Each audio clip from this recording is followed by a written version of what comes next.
Last year's iPhone 14 Pro Max was the best-selling phone in the iPhone lineup, so we might expect this year's version to extend that winning streak since it adds even more exclusivity with the addition of Apple's new 5x telephoto lens. However, the standard iPhone 15 line is very impressive this year. Nevertheless, the iPhone 15 Pro, especially the Pro Max, offers key improvements, and I can see several reasons to upgrade.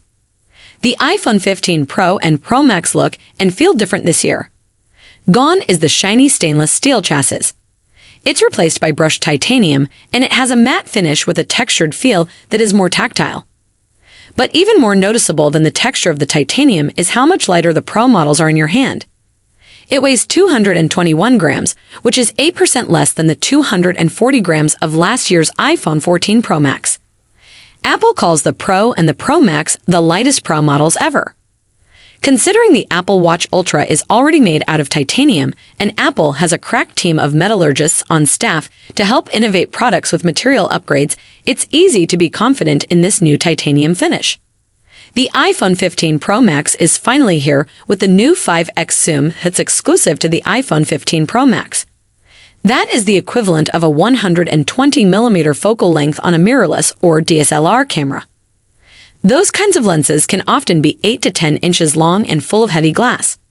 To be clear, the 5x zoom on the iPhone 15 Pro Max matches the zoom on the Google Pixel 7 Pro but falls short of the 10x optical zoom pioneered by Samsung and Huawei.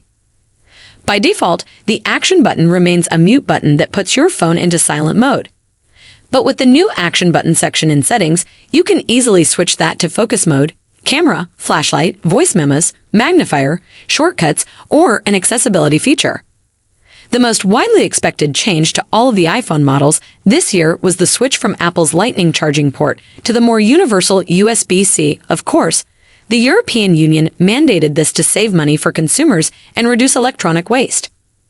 Many Apple competitors have been using USB-C in their phones for years to get better charging speeds and faster data transfers than the iPhone. The chip that powers the iPhone 15 Pro and Pro Max got a nice leap forward this year with the launch of the A17 Pro. This is one of the first devices in the world powered by a next-generation 3nm processor. If you don't care about the details of chips, just know that the iPhone is now powered by one of the fastest, most efficient, and most advanced chips available. Peace out.